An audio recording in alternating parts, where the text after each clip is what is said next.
Giving Back, sponsored by Patterson Legal Group.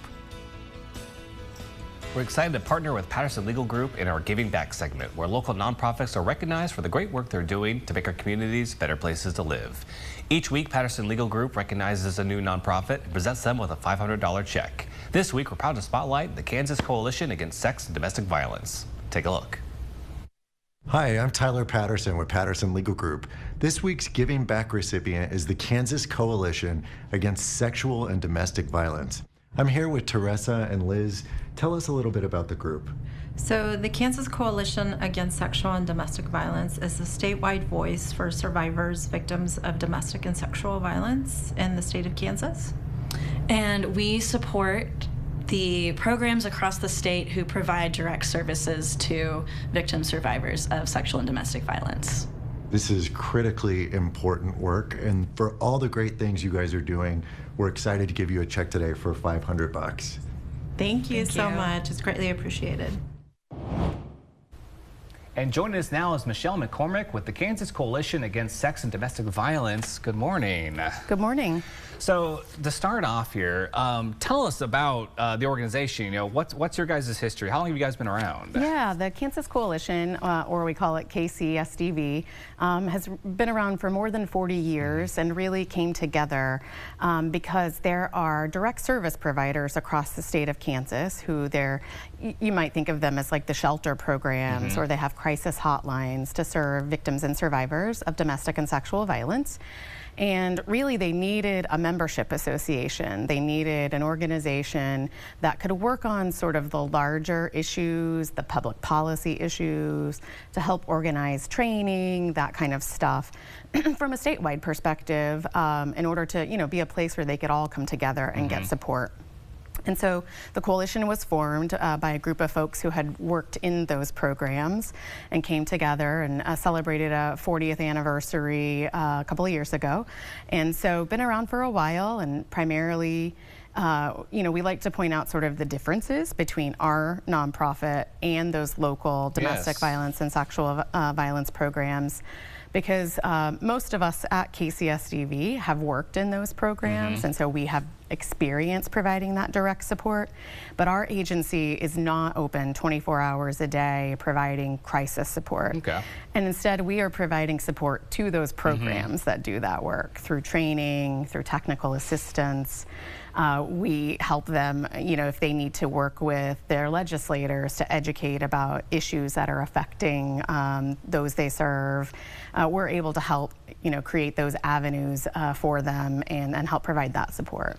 I absolutely love that. I'm a constant advocate for that kind of work because all of us have dreams out there, but sometimes we don't know how to necessarily implement it, or there's always these little details that we get caught up in, and it kind of stops what we're actually trying to do, our mission. But people like you who can keep the wheels greased, if you will. Yeah, really. I think that folks, as you can imagine, who do those direct service work, they get caught up every single day in sort of crisis response. Yes. And so they're really putting out fires every single day, and then maybe don't get the chance to create the kind of policy change that would really make a big impact for them, and help maybe reduce the need to put out some of those fires. And so that's one of the important roles that KCSDV plays in our state response to domestic and sexual violence. Right, so important. Like, you really do need both those kind of organizations. You need the people on the front lines handling the kind of the short-term fires that we put out, but you need those people in the background going out the longer mission right there. Yeah, absolutely. And our member programs have really, they were, like many of us,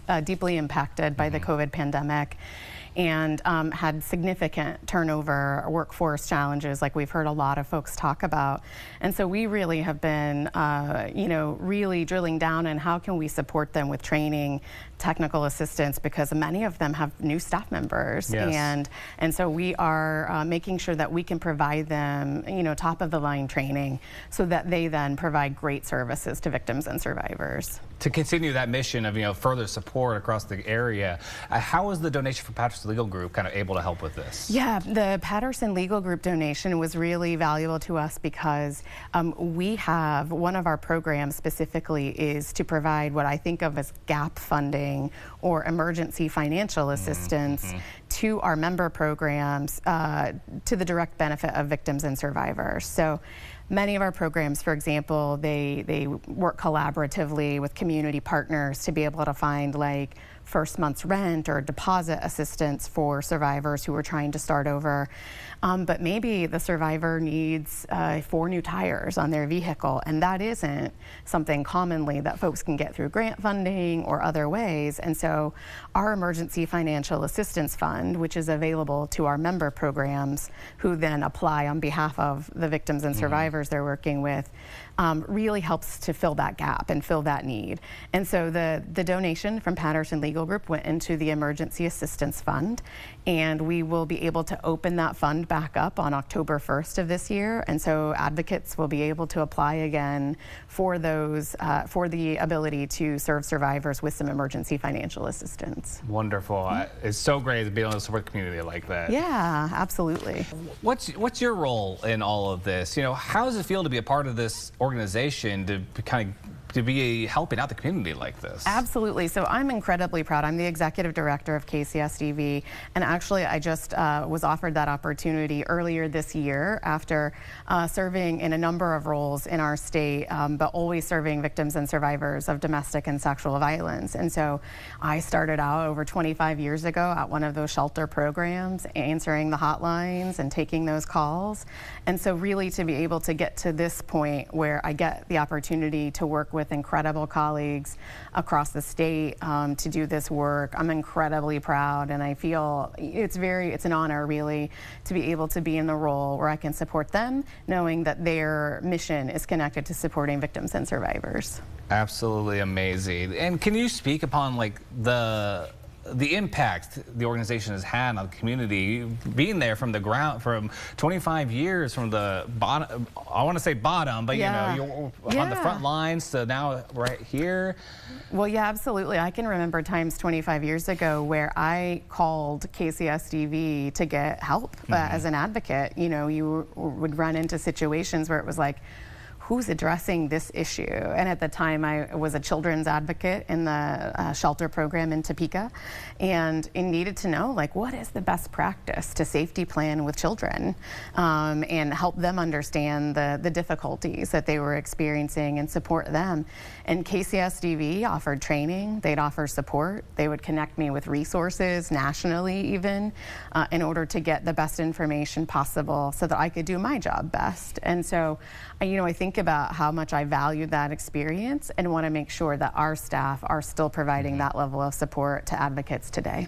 It's great that you can take all the experience that you learned and then implement it into a wider net. It's phenomenal. Absolutely. I'm sort of a policy nerd. I love the macro level work, but I always keep in my heart that those direct services are so critically important for folks, and in some cases are life and death. And so I definitely keep that work in my heart as we're doing this macro level work. Of course. And so now we were talking earlier, October is an important month for you guys. Yeah, absolutely. October is designated nationally as Domestic Violence Awareness Month, and so this is a time across the state where folks will see events in their local community, whether it's just raising public awareness through media campaigns or it's specific events to highlight that everyone knows someone who has been impacted by domestic violence. And so whether you're a survivor yourself and you're looking for access to services, or you're a family member or a loved one and you're trying to figure out what's the best way to support the person I care about, the agencies across the state will really highlight that in October.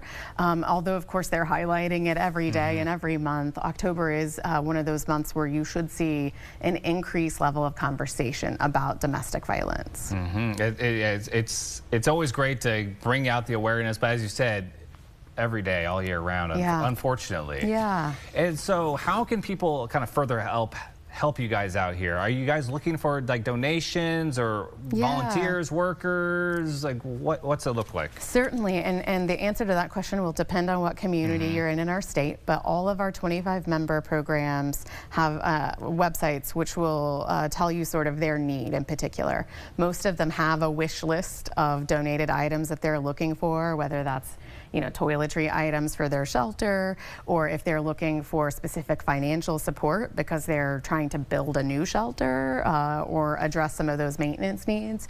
And so it's really a great idea to connect with your local program to see how you can best support them. And then I would just say support your public policy efforts. Make sure that any local conversation or statewide conversation about public safety includes the local victim advocacy program to come in and provide their expertise. Those multidisciplinary efforts are really valuable in the work that we're doing. And so, encourage that. When you're talking to your city council folks, make sure they know that that's important to you as well. Of course. And so one last time, Michelle, how can people reach you guys if they need some kind of services or anything? Absolutely. I think that the best way to reach us is by KCSDV.org, and because you can get information about connecting with us, but also our member programs, or folks can call that statewide domestic and sexual violence hotline at 1-888-363, make sure, 363-2287. Wonderful. Well, Michelle, thank you so much for joining us once again. It's always a pleasure to have you on the show. Thank you so much. And again, thank you for the work you're doing in the community. I know every day it's an important thing. Thank you. And of course, everybody, to learn more, you can visit KCSDV.org. Giving Back, sponsored by Patterson Legal Group.